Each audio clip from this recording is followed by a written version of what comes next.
નમસ્કાર વિદ્યાર્થી મિત્રો, બોર્ડ પરીક્ષા 2026 ધોરણ 12 જિયોગ્રાફી વિષયની અંદર સેક્શન એ અને સેક્શન બીના તમામ મોસ્ટ આઈએમપી પ્રશ્નોનું સોલ્યુશન કરવાનું છે, જે તમને આવતીકાલે બોર્ડ પરીક્ષા માટે ખૂબ જ ઉપયોગી થશે. જે તમારે 13 માર્ચના પેપર લેવાનું છે. તો આ અગત્યના પ્રશ્નો છે, તો ફટાફટ આપણે જોઈએ. પહેલું છે, સંભવવાદ શબ્દનો સર્વપ્રથમ ઉપયોગ કરનાર કોણ હતો? તો સંભવવાદ શબ્દનો સર્વપ્રથમ ઉપયોગ લુસિયન ફાવરે કર્યો હતો. પછી પ્રસિદ્ધ ભૂગોળવેત્તા જીન બ્રુસ કયા દેશનો હતો? તો એ ફ્રાન્સ દેશનો હતો. પછી જિયોગ્રાફી જનરાલિસ પુસ્તકના લેખક કોણ છે? તો બર્નાર્ડ વેરેનિયસ છે. પછી સામાન્ય ભૂગોળ પુસ્તકના લેખક કોણ છે? તો એના પણ બર્નાર્ડ વેરેનિયસ છે. પછી નિયતિવાદના પ્રખર સમર્થક તો કુમારી એલન સી સેમ્પલ. પછી નીચેનામાંથી કયું તત્વ પ્રાકૃતિક પર્યાવરણનું નથી? તો આની અંદર તમે જુઓ તો પરિવહન જે છે એ પ્રાકૃતિક પર્યાવરણનું નથી. ઇતિહાસ ઉપર ભૂમિના પ્રભાવને મહત્વ આપનાર કોણ છે? તો ઇતિહાસ ઉપર ભૂમિના પ્રભાવને મહત્વ આપનાર બકલ છે. પછી દેશમાં સૌથી વધુ સાક્ષરતા ધરાવતું રાજ્ય કયું છે? તો કેરળ સૌથી વધારે સાક્ષરતા અને જાતિ પ્રમાણ બંનેમાં કેરળ આવે છે. પછી યહૂદીએ પશ્ચિમ એશિયા ના રણ વિસ્તારમાં કયો નવો દેશ વસાવ્યો હતો? તો ઇઝરાયલ નામનો નવો દેશ વસાવ્યો હતો. પછી ભારતનું સૌથી ઓછું જાતિ પ્રમાણ ધરાવતું રાજ્ય કયું છે? તો હરિયાણા સૌથી ઓછું જાતિ પ્રમાણ ધરાવતું રાજ્ય છે. પછી ભારતમાં કયા રાજ્યમાં સ્ત્રી પુરુષ પ્રમાણ સૌથી વધારે છે? તો કેરળ રાજ્યની અંદર. પછી વિશ્વમાં ભારતીય ભાષા હિન્દીનું સ્થાન કયું છે? તો હિન્દીનું સ્થાન વિશ્વમાં 5મું છે. પછી કેનેડાના ઉત્તર ભાગમાં વસતા લોકો કયા નામે ઓળખાય છે? તો કેનેડાના ઉત્તર ભાગમાં વસતા લોકો એસ્કિમો નામે ઓળખાય છે. મલેશિયાના કયા લોકો પ્રાથમિક પ્રવૃત્તિ કરે છે? તો મલેશિયાના સેમંગ લોકો પ્રાથમિક પ્રવૃત્તિ કરે છે. પછી નીચેનામાંથી કઈ ખનિજ અધાત્વિક ખનિજ છે? તો અહીંયા તમે ગંધક જે છે એ અધાત્વિક ખનિજ છે. પછી ઔદ્યોગિક ક્રાંતિની શરૂઆત કયા ખંડમાં થઈ હતી? તો કે યુરોપ ખંડની અંદર થઈ હતી. પછી વિશ્વમાં અસ્થાયી પશુપાલનના કેટલા ક્ષેત્રો છે? તો અસ્થાયી પશુપાલનના 7 ક્ષેત્રો છે. પછી મકાઈનું ઉત્પત્તિ સ્થાન કયું છે? તો મધ્ય અમેરિકા એ મકાઈનું ઉત્પત્તિ સ્થાન છે. ભારતમાં તમાકુનો પાક લાવનાર પ્રજા તો પોર્ટુગીઝો હતી. પછી દક્ષિણ ભારતના કયા લોકો પ્રાથમિક પ્રવૃત્તિ કરે છે? તો દક્ષિણ ભારતના પાલિયન લોકો પ્રાથમિક પ્રવૃત્તિ કરે છે. વિશ્વના કયા દેશોમાં સેવા ક્ષેત્રોનો વધુ વિકાસ થાય છે? તો જે વિકસિત દેશો છે ત્યાં આગળ સેવા ક્ષેત્રોનો વિકાસ વધુ થાય છે. સંદેશાવ્યવહારને ખૂબ જ સરળ બનાવનાર તો ઇન્ટરનેટ સંદેશાવ્યવહારને ખૂબ જ સરળ બનાવનાર છે. ઇન્ટરનેટની સેવાઓ કયા પ્રકારની પ્રવૃત્તિ ગણાય છે? તો એ તૃતીયક પ્રકારની પ્રવૃત્તિ ગણાય છે. પછી એટલાન્ટિક અને પેસિફિક મહાસાગરને જોડતી નહેર કઈ છે? તો પનામા નહેર છે. પછી વિશ્વની સૌથી લાંબી પાઇપલાઇન કઈ છે? તો કોમેકોન એ વિશ્વની સૌથી લાંબી પાઇપલાઇન છે.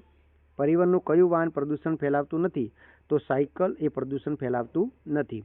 વિશ્વની સૌથી મોટી સડક પ્રણાલી કયા દેશમાં છે? તો કે યુએસએમાં છે. પછી ભારતનું સૌથી મોટું રાષ્ટ્રીય સંસ્થાન કયું છે? તો કે ભારતીય રેલ છે. કોફીનું ઉત્પાદન ક્ષેત્ર કયો થાય છે? તો કે બ્રાઝિલની અંદર થાય છે.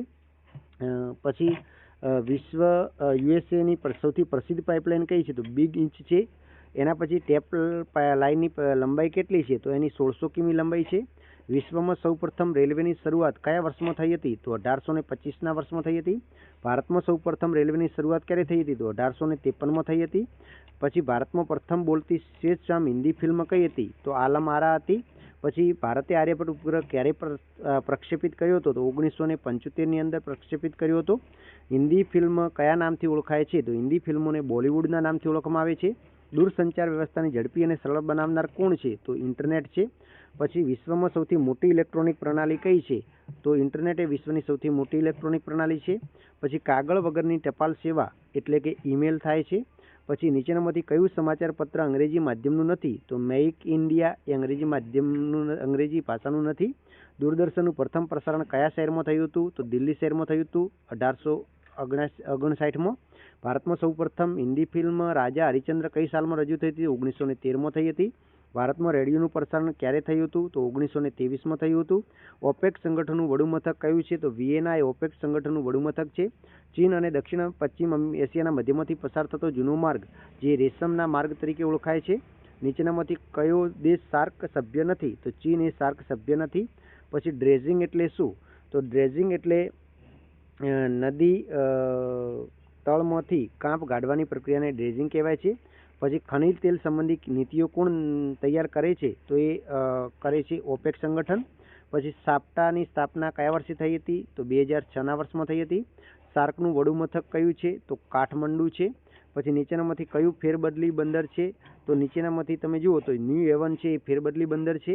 સલાયા કયા પ્રકારનું બંદર છે? તો સરાયા એ છે ફેરબદલી માટેનું બંદર છે. એના પછી કોલકાતા નદી બંદર કઈ નદી ઉપર આવેલું છે? તો હુગલી નદી ઉપર આવેલું છે. ટેમ્સ પરનું નદી બંદર કયું છે? તો લંડન એ ટેમ્સ પરનું નદી બંદર છે. પછી હેમ્બર્ગ છે એ વેસર નદી આવશે, આ પણ યાદ રાખજો. એના પછી કયા સ્થળે જોનબિલનો મેળો ભરાય છે? તો જાગીર રોડના સ્થળે જોનબિલનો મેળો ભરાય છે. વિક્ટોરિયા સરોવર કયા ખંડમાં આવેલું છે? તો વિક્ટોરિયા સરોવર આફ્રિકા ખંડમાં આવેલું છે.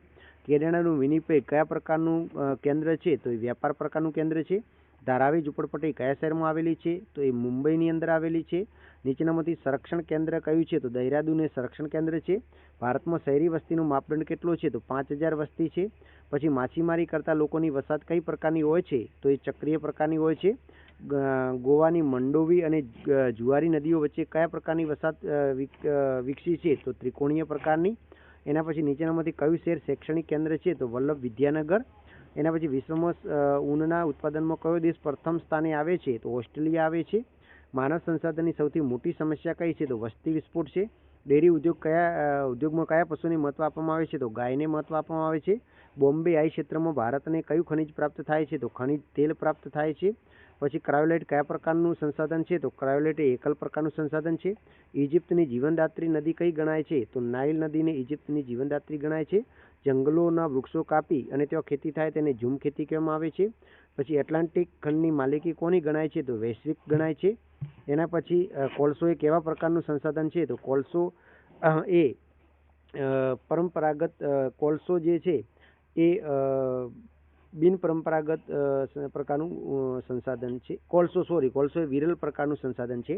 પછી સંસાધન ભૂગોળમાં કેન્દ્ર સ્થાને કોણ છે? તો સંસાધન ભૂગોળમાં કેન્દ્ર સ્થાને માનવી છે. પછી અમૂલ ડેરી કયા શહેરમાં આવેલી છે? તો અમૂલ ડેરી આણંદ શહેરમાં આવેલી છે.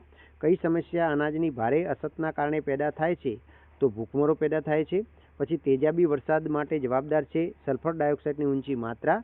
ગરીબી દેશની વિકાસ યાત્રાને શું કરે છે? તો કે મંદ બનાવે છે. માનસિક તાણ પેદા કરનાર કયું પ્રદૂષણ છે? તો ધ્વનિ પ્રદૂષણ છે. ચામડાના ઉદ્યોગ કયા પ્રકારનું પ્રદૂષણ ફેલાવે છે? તો જળ પ્રદૂષણ ફેલાવે છે. વિકાસશીલ દેશોની મુખ્ય સમસ્યા કઈ છે? તો ગરીબી એ વિકાસશીલ દેશોની મુખ્ય સમસ્યા છે. ભારતમાં વિકાસ યોજનાઓ ઘડવાનું કાર્ય કોણ કરે છે? તો કે આયોજન પંચ કરે છે. એક જ પરિણામ ધરાવતો આલેખ કયો છે? તો એક જ પરિણામ ધરાવતો આલેખ છે રેખાલેખ.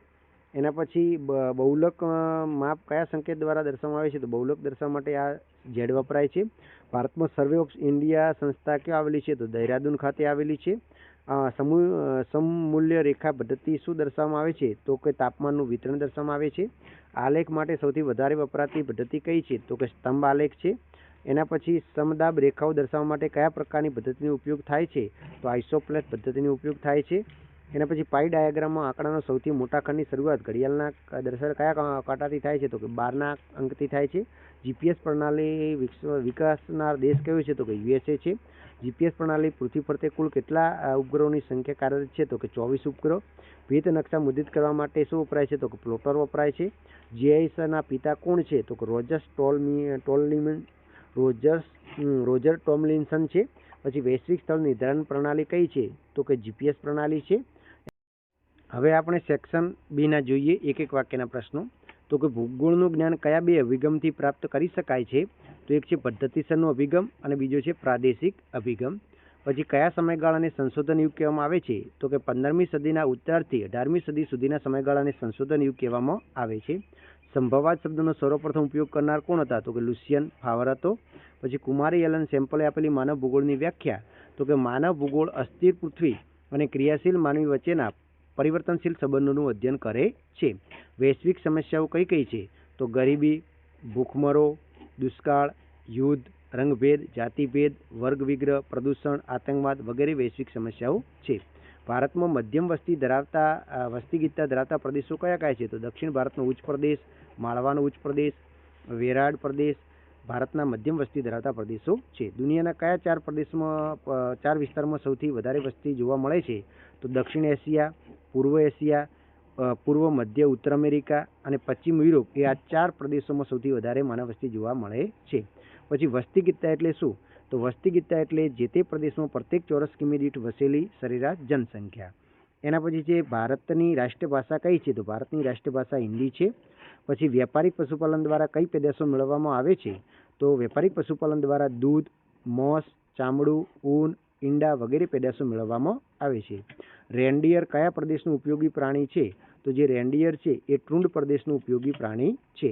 પછી ખનિજની વ્યાખ્યા આપો. તો કે નિશ્ચિત અણુરચના ધરાવતા, રાસાયણિક બંધારણ ધરાવતા, સમાન ગુણ ધર્મ ધરાવતા ઘન, પ્રવાહી અને વાયુમય પદાર્થને ખનિજ કહેવાય છે. ખનિજના બે પ્રકાર છે, ધાત્વિક ખનિજ અને અધાત્વિક ખનિજ. એના પછી ઔદ્યોગિક ક્રાંતિની શરૂઆત કયા ખંડમાં થઈ હતી? તો કે યુરોપ ખંડમાં થઈ હતી. પછી પિગ્મી લોકો કયા ખંડમાં વસે છે? તો આફ્રિકા ખંડમાં વસે છે. પછી તૃતીયક પ્રવૃત્તિ કોને કહેવાય? તો કે માનવીને આપી શકાય તેવી સેવાકીય પ્રવૃત્તિને તૃતીયક પ્રવૃત્તિ કહેવાય છે. સુથાર, રસોઈયા, વકીલ, શિક્ષક, અધ્યાપક વગેરે દ્વારા અપાતી પ્રવૃત્તિઓ સેવાકીય પ્રવૃત્તિને તૃતીય પ્રવૃત્તિ કહેવાય છે. વાણિજ્ય સેવામાં કઈ કઈ સેવાઓનો સમાવેશ થાય છે? તો વાણિજ્ય સેવાઓની અંદર જાહેર ખબરો, કાયદાકીય સલાહ, જનસંપર્ક સેવાઓ, પરામર્શ સેવાઓ વગેરે સેવાઓનો વાણિજ્ય સેવામાં સમાવેશ થાય છે. ઇન્ટરનેટના આંતરરાષ્ટ્રીય વ્યવહારનું ઉદ્ગમ કેન્દ્ર કયું દેશ છે? તો કે USA. કયું છે? USA છે. પછી ચતુર્થક પ્રવૃત્તિ એટલે શું? તો કે માનવીને અપાતી વિશિષ્ટ પ્રકારની સેવાઓને ચતુર્થક પ્રવૃત્તિ કહે છે, જેમાં સંશોધન, વીમો, માહિતી સંગ્રહ, માહિતીનું ઉત્પાદન વગેરેનો સમાવેશ થાય છે. સિલિકોન વેલી એટલે શું? તો ઇન્ફોર્મેશન ટેકનોલોજીના સંદર્ભે ઘણા બધા વિકસિત ઉદ્યોગગૃહોનું એક સંકુલ એટલે સિલિકોન વેલી. ઇન્ફોર્મેશન ટેકનોલોજીના ઉપયોગથી કયા નવા ક્ષેત્રોનો વિકાસ થયો છે? તો જીનેટિકલ એન્જિનિયરિંગના નવા ક્ષેત્રોનો વિકાસ થયો છે. ચતુર્થક પ્રવૃત્તિના હેતુઓ જણાવો. તો કે ચિંતન, સંશોધન અને વિકાસ માટે નવા વિચારો આપવા એનો હેતુ રહેલો છે. ભારતમાં આવેલા રેલ માર્ગોના પ્રકાર જણાવો. તો 3 પ્રકારના રેલ માર્ગ છે, બ્રોડ ગેજ, મીટર ગેજ અને નેરો ગેજ. પછી પરિવહનનું સસ્તું માધ્યમ કયું છે અને શા માટે? તો જળમાર્ગ પરિવહનનું સસ્તું માધ્યમ છે, કારણ કે તેમાં સડક કે રેલમાર્ગ જેવી મરામત કરવાની જરૂર પડતી નથી. પરિવહનની વ્યાખ્યા આપો. તો માનવી કે ચીજવસ્તુને એક સ્થળેથી બીજા સ્થળે થતી હેરાફેરને પરિવહન કહેવામાં આવે છે. વિશ્વમાં સૌપ્રથમ રેલમાર્ગની શરૂઆત કયા બે શહેરો વચ્ચે થઈ હતી? તો ઇંગ્લેન્ડના સ્ટોકટન અને ડાર્લિંગ્ટન વચ્ચે થઈ હતી. ક્યારે થઈ હતી? તો 1825માં થઈ હતી. ભારતનો આંતરિક જળમાર્ગ એ કઈ નદી ઉપર આવેલો છે? તો ગંગા નદી ઉપર આવેલો છે. પરિવહનમાં કયો માર્ગ સૌથી મોંઘો છે? તો હવાઈ માર્ગ સૌથી મોંઘો છે. પછી સુવર્ણ ચતુર્ભુજ યોજના શું છે? તો ભારતના 4 મહાનગરો દિલ્હી, મુંબઈ, કોલકાતા અને ચેન્નઈને જોડવા માટે જે ધોરીમાર્ગ બનાવવામાં આવ્યો છે તેને સુવર્ણ ચતુર્ભુજ યોજના કહેવામાં આવે છે. પછી ગુજરાતમાં કયા સ્થળોએ રોપવે કાર્યરત છે? તો ગુજરાતમાં પાવાગઢ, અંબાજી અને સાપુતારા ખાતે રોપવે કાર્યરત છે. સંચાર એટલે શું? વ્યક્તિગત સંચારના સાધનો જણાવો. તો એક સ્થળેથી બીજા સ્થળે માહિતી અથવા સંદેશો મોકલવા કે પ્રાપ્ત કરવાની વિસ્તૃત વ્યવસ્થાને સંચાર તંત્ર કહેવામાં છે. ટેલિફોન, સેલફોન, ઈમેલ, ટપાલ સેવા, ઓગણિયા, ફેક્સ, ઇન્ટરનેટ વગેરે વ્યક્તિગત સંચારના મુખ્ય સાધનો છે. ભારતમાં ટેલિવિઝનનું પ્રથમ પ્રસારણ ક્યાં અને ક્યારે થયું હતું? તો 15 સપ્ટેમ્બર 1959માં દિલ્હી ખાતે થયું હતું. ભારતનો પ્રથમ ઉપગ્રહ કયો છે? તો આર્યભટ્ટ છે. એના પછી અદ્યતન કમ્પ્યુટરના પિતા તો ચાર્લ્સ બેબેજ છે. પછી સંચાર તંત્ર એટલે શું? તો આગળ આપણે જોઈ ગયા. પછી ફેક્સ એટલે શું? તો એક સ્થળના કાગળ પરના લખાણ કે ચિત્રની આબેહૂબ આકૃતિ અન્ય સ્થળ પરના કાગળ પર ફેક્સ મશીન દ્વારા છાપવાની પ્રક્રિયાને ફેક્સ કહેવાય છે. પછી ભારતનું પ્રથમ કયું સમાચાર પત્ર પ્રકાશિત થયું હતું? બંગાળ ગેઝેટ. એના પછી વિશ્વની સૌથી જૂની ફિલ્મ ઇન્ડસ્ટ્રીઝ કઈ છે? તો હોલિવૂડ છે. પછી કોલકાતા બંદરે વારંવાર ડ્રેજિંગ શા માટે કરવું પડે છે? તો ભારતમાં હુગલી નદી પર આવેલા કોલકાતા નદી બંદર છે અને નદી પ્રવાહ સાથે તણાઈ આવતા કોંપ કે ભરતીના કારણે તણાઈ આવતા કોંપ ઠલવાતો નદીનું તળ શીશરું બની જાય છે અને નદીની તળની ઊંડાઈ જાળવી રાખવા માટે વારંવાર ડ્રેજિંગ કરવું પડે છે. પછી ડોટર શિપ દ્વારા કઈ કામગીરી થાય છે? તો મધરશિપમાંનો માલ નાની સ્ટીમરોમાં ભરીને અન્ય નાના મોટા બંદરોએ પહોંચાડવામાં આવે છે. પછી આદિમ સમાજમાં વેપારનું વિનિમય વ્યવસ્થા કઈ હતી? તો કયા સ્વરૂપની હતી? તો એ હતી વિનિમય વ્યવસ્થા હતી. બરાબર, સાટા પદ્ધતિ. ગુજરાતમાં ફેરબદલી માટેનું બંદર કયું છે? તો કે સલાયા એ ફેરબદલી માટેનું બંદર છે. ફેરબદલી માટેનું બંદર કોને કહેવામાં આવે છે? તો માલની જે બંદરેથી ફેરબદલી થાય તેવા બંદરને ફેરબદલી માટેનું બંદર કહેવાય છે. રાતા અને ભૂમધ્ય સમુદ્રને જોડતી નહેર કયા નામે ઓળખાય છે? તો રાતા અને ભૂમધ્ય સમુદ્રને જોડતી નહેર સુએઝ નહેર તરીકે ઓળખાય છે. પનામા નહેર છે એ એટલાન્ટિક અને પેસિફિક મહાસાગરને જોડે છે. પછી એના પછી જોઈએ તો કે ફેરી બંદર કોને કહેવાય છે? તો કે નાના બંદરો સરળ બનાવવા માટે ગાઢ વસ્તીવાળા નગરો અથવા સ્થળોથી વિકાસમાં આવેલા છે. ફેરી બંદર લોકોની નેવિગેશન સુવિધા માટે માલ અથવા સેવાઓની ફેરી માટે વપરાય છે. હરિદ્વાર કઈ નદીના કિનારે આવેલું છે? તો ગંગા નદીના કિનારે આવેલું છે. મેરીનો ઘેટો ક્યાં ઉછેરવામાં આવે છે? તો ઓસ્ટ્રેલિયાની અંદર મેરીનો ઘેટો ઉછેરવામાં આવે છે. વિરલ સંસાધનની વ્યાખ્યા આપો. તો થોડાક સ્થળેથી જ પ્રાપ્ત થતા તેવા ખનિજ સંસાધનોને વિરલ સંસાધન કહેવાય છે. સોનું, યુરેનિયમ, થોરિયમ વગેરે. ગ્રેફાઇટ કયા પ્રકારનું ખનિજ છે? તો ગ્રેફાઇટ એ અધાત્વિક પ્રકારનું ખનિજ છે. ભૂમિગત જળ એટલે શું? નદી, સરોવર અને સમુદ્ર વગેરે જળ સ્વરૂપોમાંથી પાણીનો કેટલોક ભાગ ધીમે ધીમે ખડકોના સોંધા, છિદ્રો કે તિરાડો કે ફાટ વડે જમીનમાં એકત્ર થાય પૃથ્વીના પેટમાં તેને ભૂમિગત જળ કહે છે. જળ પ્રાપ્તિના મુખ્ય 3 સ્ત્રોતો છે: વૃષ્ટિ જળ, સપાટી પરનું જળ અને ભૂમિગત જળ. ભારતની મોટી નદીઓ કઈ કઈ છે? તો ગંગા, સતલુજ, બ્રહ્મપુત્ર, નર્મદા, ગોદાવરી, મહાનદી વગેરે ભારતની મહત્વની નદીઓ છે. એકલ સંસાધનની વ્યાખ્યા આપો. તો સમગ્ર વિશ્વમાં માત્ર એકાદ કે 2 સ્થળોથી પ્રાપ્ત થતા સંસાધનને એકલ સંસાધન કહે છે. વિશ્વની સૌથી લાંબી નદી કઈ છે? તો નાઇલ નદી વિશ્વની સૌથી લાંબી નદી છે. પછી જમીન પ્રદૂષણ મુખ્યત્વે શાનાથી ફેલાય છે? તો ઔદ્યોગિક કચરાના અયોગ્ય નિકાલથી, રાસાયણિક ખાતરો અને જંતુનાશકના ઉપયોગથી મુખ્યત્વે જમીન પ્રદૂષણ ફેલાય છે. ભૂખમરો કોને કહેવાય છે? તો વિટામિન, શરીર ટકાવી રાખવા માટે જરૂરી પોષક દ્રવ્યો અને ઉર્જાની ભારે ઉણપને ભૂખમરો કહેવાય છે. ઘન કચરાના નિકાલ મોટે ભાગે કઈ રીતે થાય છે? તો ઘન કચરાનો નિકાલ મોટે ભાગે જમીનની નીચે દાટી કે ખાડો પૂરીને તેનો ફરીથી જમીનને નવસાધ્ય બનાવવા માટે થાય છે. શહેરોમાં સૂર્યોદય ધૂંધળો દેખાય છે. શા માટે? તો વાયુ પ્રદૂષણના કારણે આવું થાય છે. નાટમો સંસ્થા ક્યાં આવેલી છે? તો કોલકાતામાં આવેલી છે. પછી એક બહુલકીય માહિતી કોને કહેવાય છે? નાટમોનું પૂરું નામ પણ યાદ રાખજો. નેશનલ વાળું આવે છે ને તે, બરાબર. એક બહુલકીય માહિતી, એક જ બહુલક હોય તેવી અંકાત્મક માહિતીને એક બહુલકીય માહિતી કહેવાય છે. સર્વે ઓફ ઇન્ડિયા સંસ્થા ક્યાં આવેલી છે? તો કે દહેરાદૂન ખાતે આવેલી છે. પછી નાટમોનું પૂરું નામ તો national atlas and thematical mapping organisation થાય છે. પછી રેખા આલેખમાં કઈ કઈ બાબતો દર્શાવવામાં આવે છે? તો રેખા આલેખની અંદર તાપમાન, જન્મદર, મૃત્યુદર વગેરે દર્શાવવામાં આવે છે. આલેખ એ આંકડાનું દૃશ્યમાન અને ચિત્રાત્મક સ્વરૂપ છે. કયા પ્રકારના આલેખમાં દિશા અંગેની માહિતી મળે છે? તો પ્રવાહ આલેખની અંદર મળે છે. કયા પ્રકારના આલેખનો રંગોનો ઉપયોગ વધુ અસરકારક? તો સંયુક્ત સ્તંભ આલેખમાં રંગોનો વધુ ઉપયોગ અસરકારક બને છે. રંગછાયા પદ્ધતિની ખામી કઈ છે? તો રંગછાયા પદ્ધતિની ખામી એ છે કે જ્યાં ભાત બદલાય ત્યાં તદ્દન બાજુમાં આવેલા પ્રદેશની ગીચતા બદલાઈ જાય છે. સમાન વસ્તીવાળું વર્ગીકરણ જ્યારે પર્વત તથા મેદાની એમ બંને પ્રદેશને આવરી લે ત્યારે ગીચતા વિશેનો ખોટો આભાસ ઊભો થાય છે. વેક્ટર ડેટા એટલે અને રાષ્ટ્ર ડેટા એટલે શું? વેક્ટર ડેટા એટલે દિશા સાથે પરિણામ ધરાવતી માહિતી અને રાષ્ટ્ર ડેટા એટલે કે જેમાં સામાન્ય રીતે પિક્સેલનો ઉપયોગ થયો હોય તેવી માહિતી. જીઆઈએસ પ્રણાલીનો ઉપયોગ જણાવો. તો જીઆઈએસ પ્રણાલી બાંધકામ, જાહેર આરોગ્ય, ગુનાખોરી, રાષ્ટ્રીય સુરક્ષા, ટકાઉ વિકાસ, કુદરતી સંસાધનો, ભૂદ્રશ્યો, પરિવહન, જાહેર સુવિધા વગેરેના સ્થાનીકરણ માટે ઉપયોગી થઈ. પછી ડિજિટાઇઝરનો ઉપયોગ લખો. પછી જીપીઆરએસનું પૂરું નામ જનરલ પોકેટ રેડિયો સર્વિસ થાય છે. આઈ હોપ કે આ વિડીયો તમને પસંદ આવશે.